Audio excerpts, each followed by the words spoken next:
মণ্ডপে উপস্থিত এই এলাকার মধ্যপ্রধান বালাবাড়ির এই মণ্ডপে উপস্থিত সনাতন ধর্মের হিন্দু ভাই বোনেরা এবং আমার সন্তান তুল্য তরুণ তরুণী কিশোর কিশোরীরা, সবাইকে আমি প্রথমে জানাই শারদীয় দুর্গা উৎসবের প্রণাম এবং শুভেচ্ছা।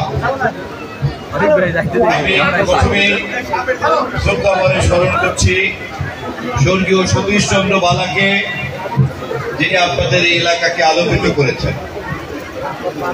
পূজা মণ্ডপের সভাপতি মিহির বালা এখানে উপস্থিত, স্বপন বালা উপস্থিত আছেন, আমাদের রমণীগুঞ্জন বালা উপস্থিত আছে, আগলজোড়া পূজা কমিটির নেতৃবৃন্দরা উপস্থিত আছে, আগলজোড়া বিএনপির নেতারা উপস্থিত আছে, গৌরনদীর বিএনপির নেতারা উপস্থিত আছে, আমাদের মহিলা নেত্রী মিমি অধিকারী উপস্থিত আছে।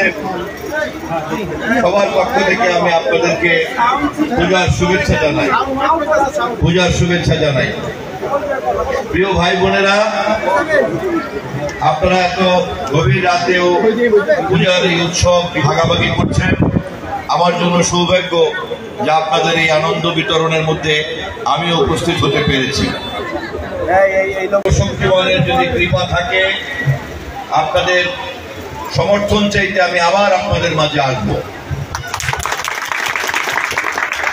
আগামী নির্বাচনে এই ধরনের পূজা উৎসব আয়োজন করার জন্য যে বাংলাদেশ দরকার, সেই বাংলাদেশ তৈরি করার আমাদের নেতা তারেক রহমান 31 দফার আলোকে বলেছেন, রাষ্ট্র সবার, ধর্ম যার যার। আমরা সেই আলোকেই বাংলাদেশ গড়ে তুলব।